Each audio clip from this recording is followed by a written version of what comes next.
Gente boa, a gente vai falar um pouquinho sobre batismo e, de acordo com o livro Manual da Igreja e do Obreiro, de Ebenezer Soares Ferreira, há algumas dicas, né? Os batistas não têm ritos como outras denominações, nem consideram o batismo e a ceia como sacramentos, né? Como algo que a gente pode fazer para conseguir alguma coisa da parte de Deus. E aí, o que acontece? De acordo com a orientação que a gente tem aqui, o batismo e a ceia são considerados como ordenanças. Portanto, ide batizando-os em nome do Pai, do Filho e do Espírito Santo. E, em relação à ceia, fazer isto em memória de mim. Então, o ide e o fazei não seriam ordens, não seriam imperativos, né? Então, daí a compreensão de ser algo que Deus mandou a gente fazer. O ato em si mesmo depende de certos atos preliminares que merecem atenção. Aceito o candidato para batismo depois de haver passado pela classe de instruções, como estabelecem algumas igrejas.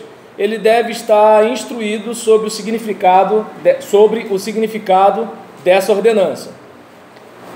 É bom a gente frisar que o Novo Testamento não chega a dizer que deve haver classe de batismo. Mas, dadas as circunstâncias, observe bem, se você não fizer, corre o risco da pessoa ser batizada sem saber, não é nem só o que é batismo, sem saber até o que é conversão. A gente percebe que o que acontece hoje é que há uma superficialidade muito grande e a gente precisa ter alguns mecanismos. Pois não, Marcelo? A questão implantada pelo a catequese, por exemplo, foi por causa da secularização da igreja. Aí os monges foram lá e falaram, não era bem assim, porque todo mundo era batizado, até quem não tinha a verdadeira conhecimento do evangelho. Aí eles meio que plantaram isso para ter um certo controle. E é triste a gente, por exemplo, observar que a realidade no contexto protestante deveria ser diferente, né? Deveria ser diferente. Hoje, por exemplo, eu tive um debate com um determinado irmão que ele falava, eu sou a igreja. Eu não sei onde eu estava com a cabeça. Eu desmenti. Eu falei, não, você não é a igreja. Sou, não é. Sou, não é. Como é que você pode dizer que eu não sou? Não sou eu que diz.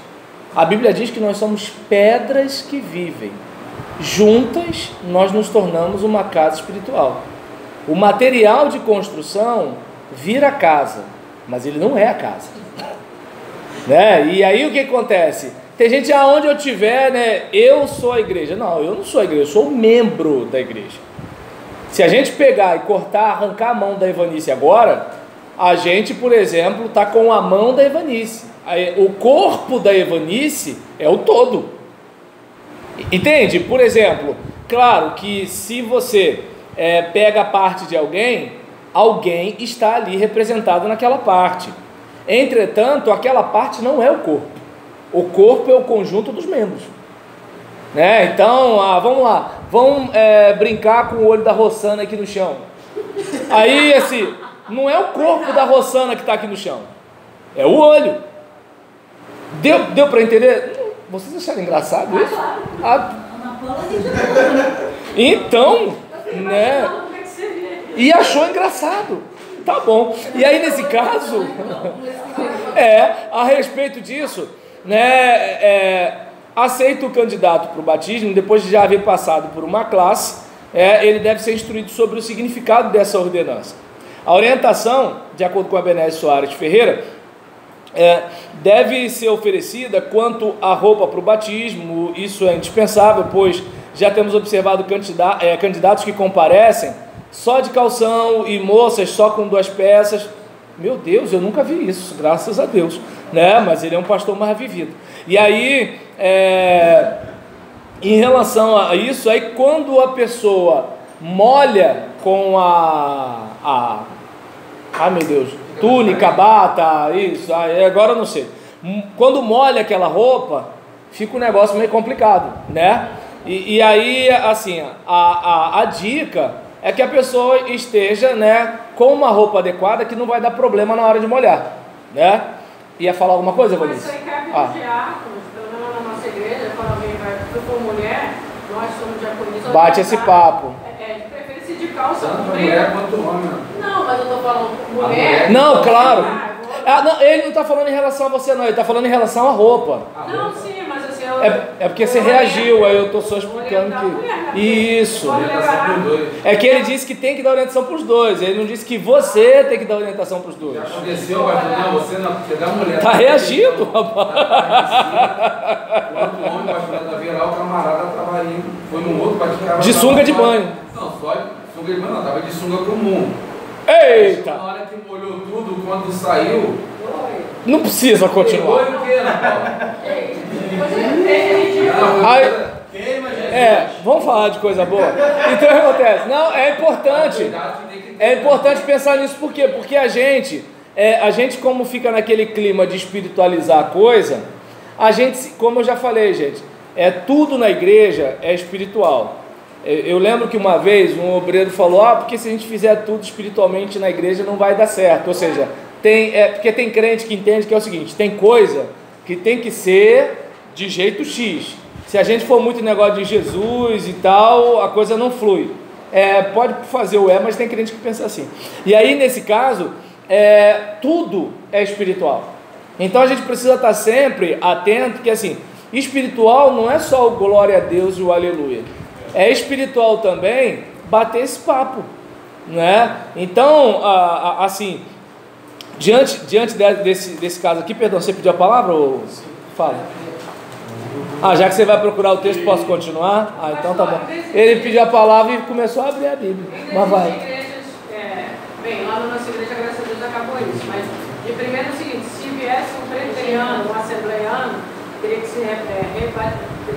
Bem, o batista, ele não chega a dizer rebatizar, porque ele entende que o batismo é o batismo da igreja batista, né? Então, por exemplo, geralmente, perdão, eles não usam o termo rebatizar, né? Geralmente está batizando. Há uma mudança de mentalidade, não sem resistência, né? Mas há uma mudança de realidade e de mentalidade em relação a isso, pelo fato de considerar o seguinte, se pelo menos o batismo é por imersão, a gente considera, e daquilo que a gente entende como tradição de igreja evangélica. Por exemplo, se eu não me engano, eu acho que Mórmon e Testemunha de Jeová batiza por imersão, só que tem algumas convicções doutrinárias que não condizem com a tradição cristã no geral. Por exemplo, o assembleano ou o neopentecostal, ele pode ter uma doutrina diferente, mas o batismo é imersão. E assim, eu já vi casos, né, em que tem igreja de igreja evangélica que recebe por aclamação, às vezes até adventista, né? E assim, eu acredito que a gente, como tem a declaração doutrinária que defende o batismo por imersão, é um pouco chato você receber por aclamação alguém que não foi batizado por imersão. Onde eu quero chegar com isso?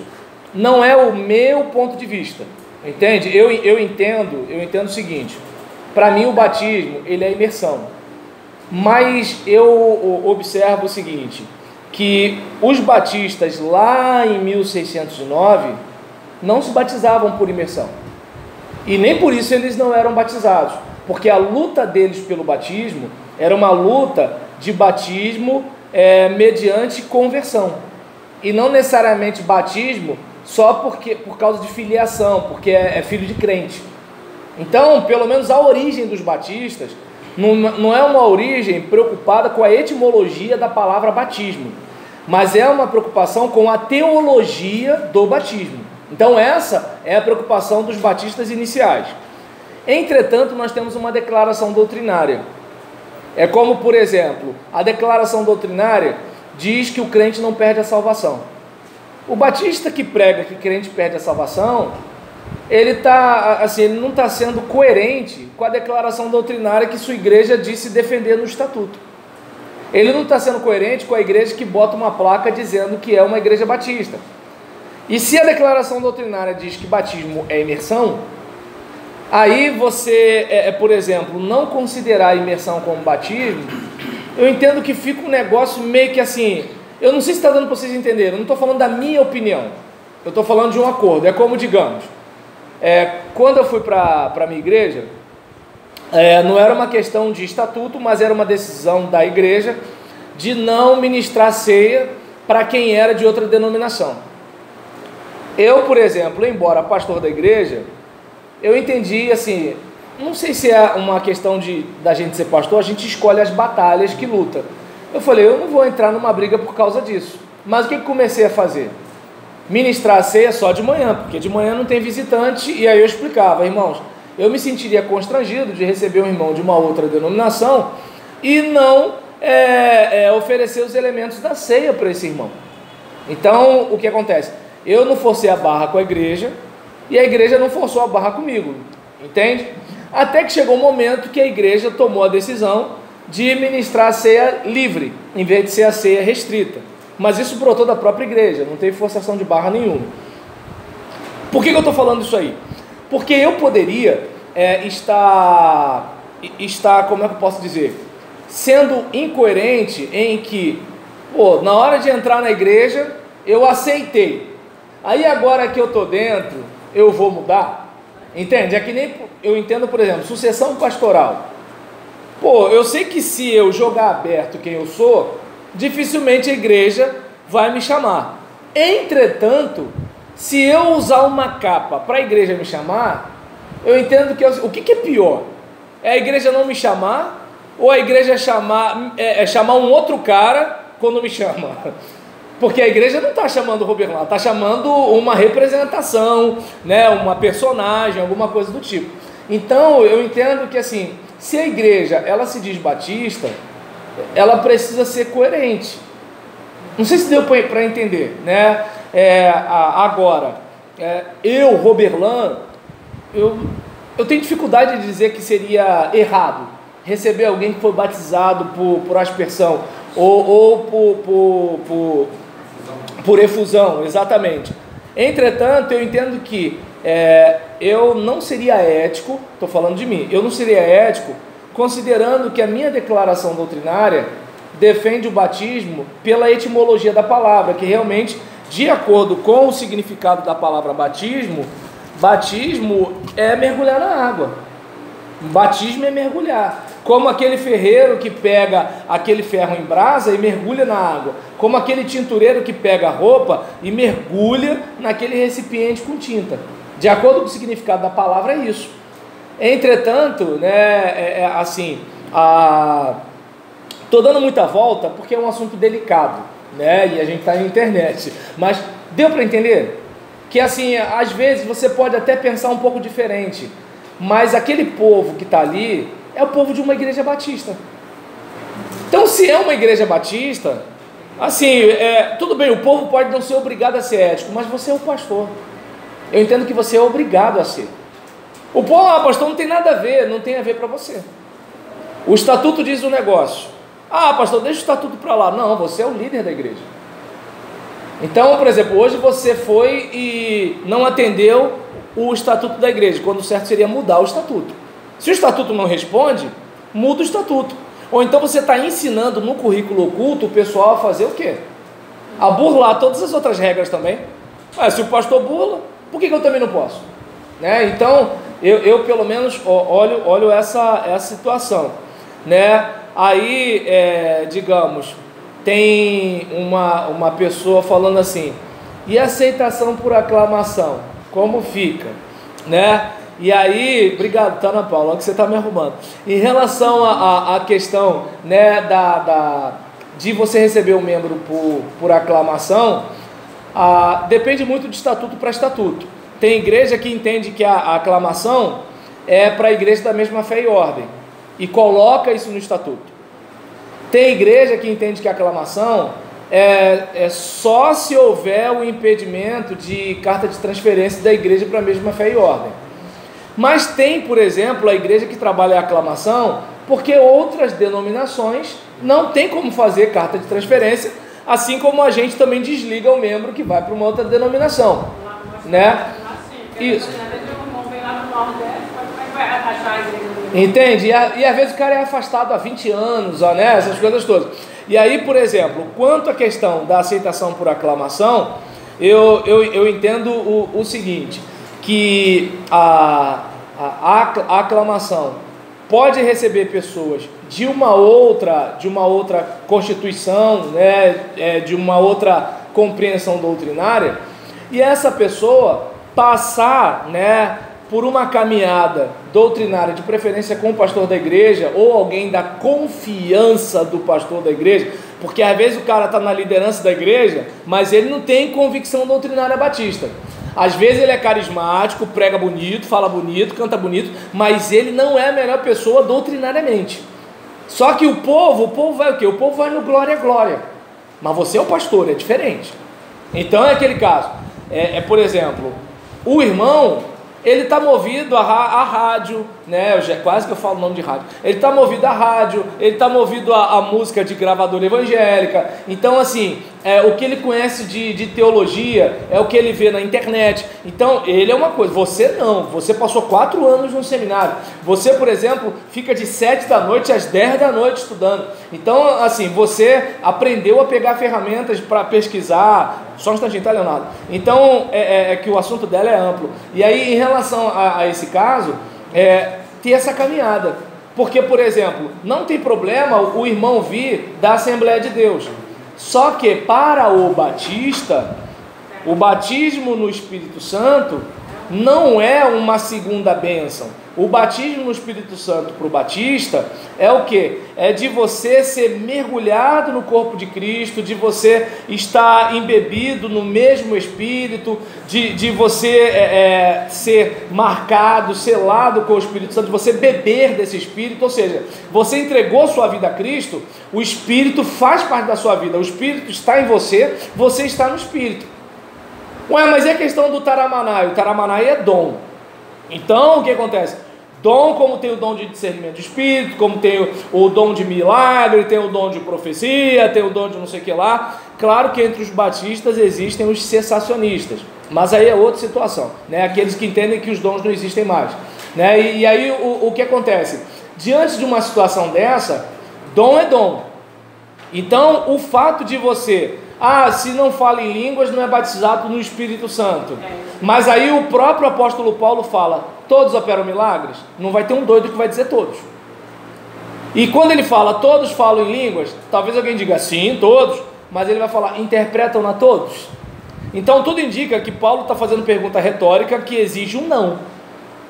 Entende? E aí o que acontece? Quando você recebe o irmão, né, por exemplo, pentecostal, você tem que ter esse bate-papo com ele, porque senão o que vai acontecer? Ele vai querer a repetição de Pentecostes no culto, e aí já tem uma rapaziada na igreja, como eu disse, movido a rádio, movido a música do rádio, a música que toca, gente que não frequenta escola bíblica, e aí fica mais difícil ainda mais no nosso sistema que é democrático, congregacional, que o pessoal confunde orientação pastoral com questão administrativa.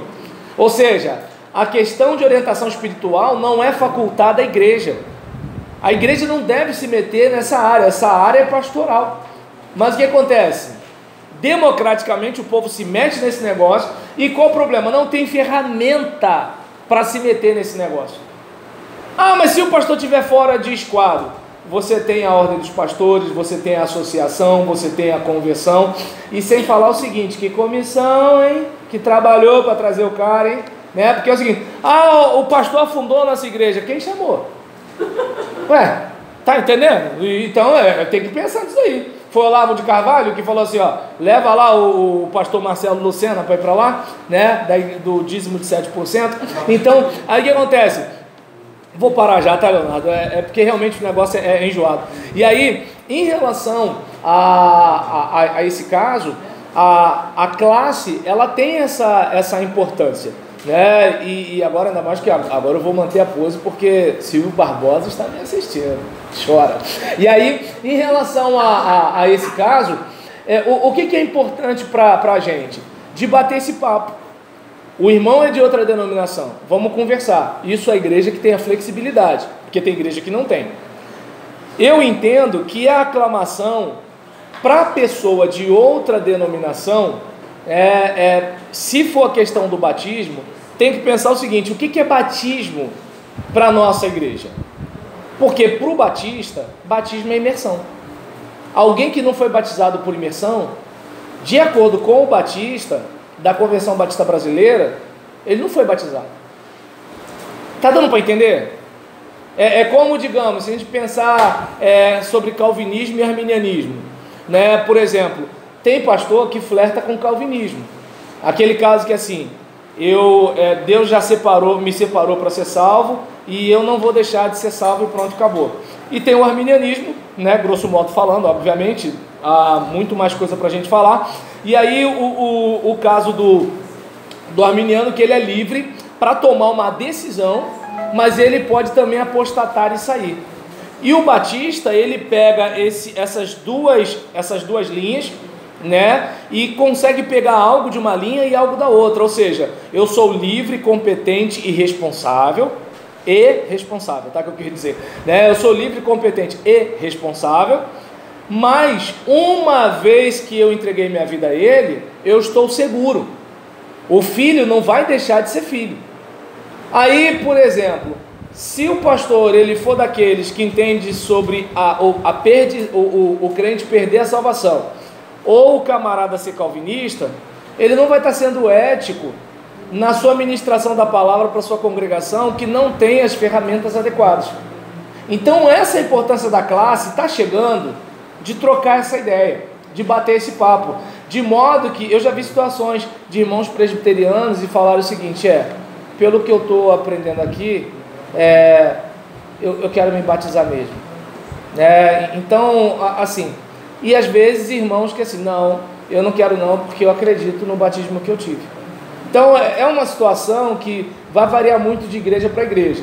É que eu acabei colocando o meu ponto de vista, não à luz da Bíblia ou da teologia, mas da ética. Não sei se deu para entender. Assim, como eu disse, quando eu vejo a Bíblia, eu vejo etimologicamente falando de imersão. Mas nos contextos que a gente vê falar sobre batismo, a gente percebe que a preocupação principal é o lavar regenerador. A preocupação principal é o testemunho externo do que aconteceu internamente. A gente percebe que a Bíblia tem essa preocupação.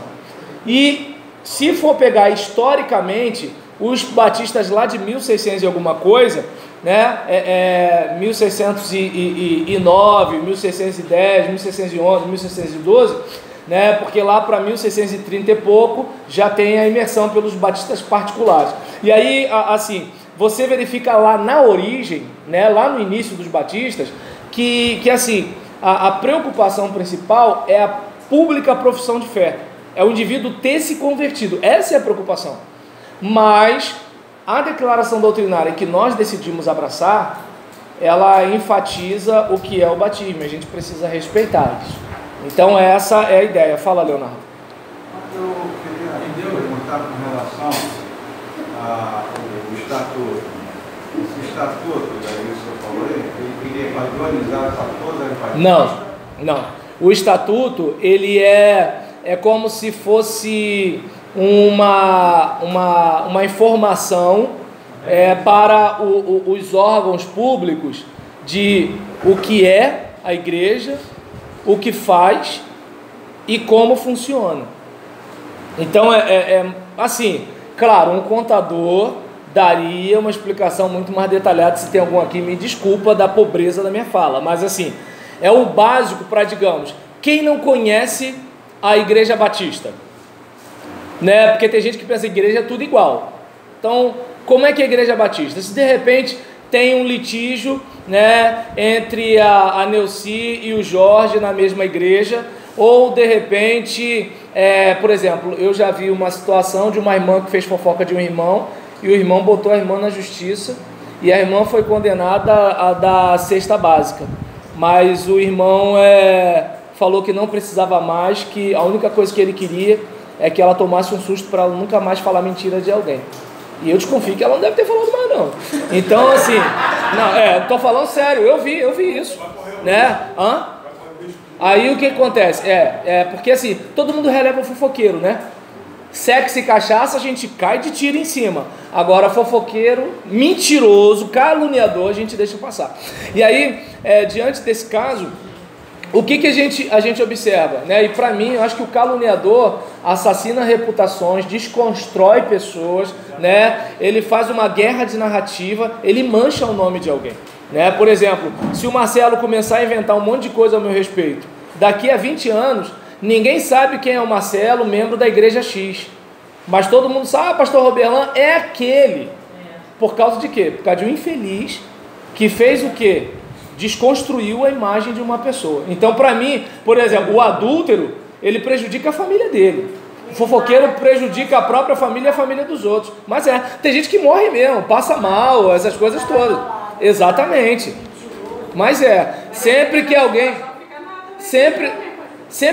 chega, né? Sempre que alguém chega e, pastor, olha, sabe o Cláudio? Eu falo, tem prova? Posso levar para frente e dizer que a irmã disse? Aí é o seguinte, então vou agir como se ninguém tivesse me contado nada. Ah, o pastor Sabi não fez nada. Sabi não fez nada, não. Só vou levar para frente se a pessoa assumir. Porque eu vou chegar para o Cláudio e falar assim, Cláudio, eu estou sabendo. Estou sabendo. Quem contou? Aí o que acontece? Um problema que era seu, porque você que viu e falou, vira problema meu. E eu não tenho fundamento nenhum, porque eu não vi nada e não sei de nada. E aí, como é que fica? E vocês depois vão almoçar na casa do outro e eu sou o pastor fofoqueiro. Então, tá rindo? O negócio é sério. Aí, em relação ao estatuto, ele diz o quê? O que a igreja o que a igreja faz e como a igreja funciona. E isso varia de igreja para igreja. Por exemplo, os presbiterianos têm o presbitério. A batista tem a assembleia. A Assembleia de Deus geralmente tem o presidente do campo e ele conversa, né, com os líderes de cada congregação, é uma coisa mais ou menos assim. Então, os metodistas, eles têm o bispo, né, e tem o episcopado para tomar algumas decisões e assim, isso vai variar de igreja para igreja, né? Se de repente, né, o Joel se fundar uma igreja, né, a igreja Joelcina do último dia, o que vai acontecer? Vai ser do jeito dele, né? Não gostou, come menos. Esse é o slogan. Então, por exemplo, isso varia, por isso que assim, o juiz, ele precisa do estatuto, porque como é que ele vai avaliar? Cada igreja é um universo. Sem falar que tem igreja que pode ser batista e de repente trabalhar com igrejas satélites, que a igreja pentecostal chamaria de filial, né? E assim, e isso não é prescrito, por exemplo, nos princípios batistas ou na declaração doutrinária, porque a igreja é autônoma, não tem filial nem satélite. Oi. Com relação a batismo, o estatuto é o mesmo para todas as batistas? Não. É como eu disse, por exemplo, na minha igreja está em estatuto que a gente pode receber por aclamação membros de outras denominações, desde que a pessoa seja batizada por imersão. Tem igreja que não aceita membro de outra denominação. Tem igreja que aceita membro de outra denominação sem restrição. Isso varia de igreja para igreja. Entende? Por exemplo, tem igreja que não tem diácono. Tem igreja que tem diácono por eleição. Tem igreja que tem diácono por consagração. Não estou discutindo aqui o que é certo e o que é errado. Só estou respondendo para ele sobre estatuto, tá bom, gente? Sem debate, amigo. Tá ok? E aí nisso, fala, Marcelo. Já achou o texto bíblico? Vai. A questão do discipulado no antigo batismo, porque na era apostólica, dá para se perceber... Tô gostando, você tá falando coisa que tem a ver, isso é bacana, tô feliz. Dá para se perceber que antes do Pentecostes, ele já tinha uma noção do que era Jesus, ele já tinha uma consciência do que era Jesus, até porque no texto bíblico, que está em Atos 2... Vai procurar ainda? Não, tá. 22. Homens israelitas, escutai essas palavras. A Jesus de Nazaré, homem aprovado por Deus entre vós com maravilhas, prodígios e sinais, que Deus por ele fez no meio de vós, com vós mesmo bem sabeis. Esse homem vos foi entregue pelo determinado conselho e presciência de Deus, tomando vós o crucificastes e matastes pela mão dos injustos. E no versículo 32... 2:22 e depois 2:32. Continua. Deus ressuscitou a esse Jesus, do que todos nós somos testemunhas. Então, já tinha uma noção.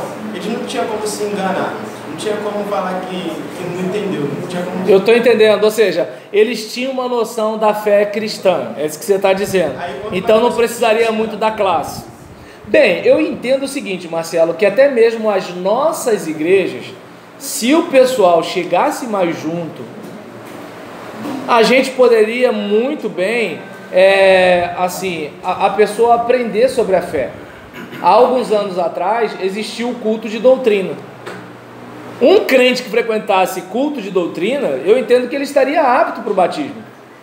Só que o que acontece? Como o culto de doutrina, se você for dar ênfase à doutrina em si, só aqueles crentes beatos da igreja, que vai no meio de semana, que já sabe aquilo que você vai estar falando, você vai estar praticamente chovendo no molhado, que vai estar ouvindo.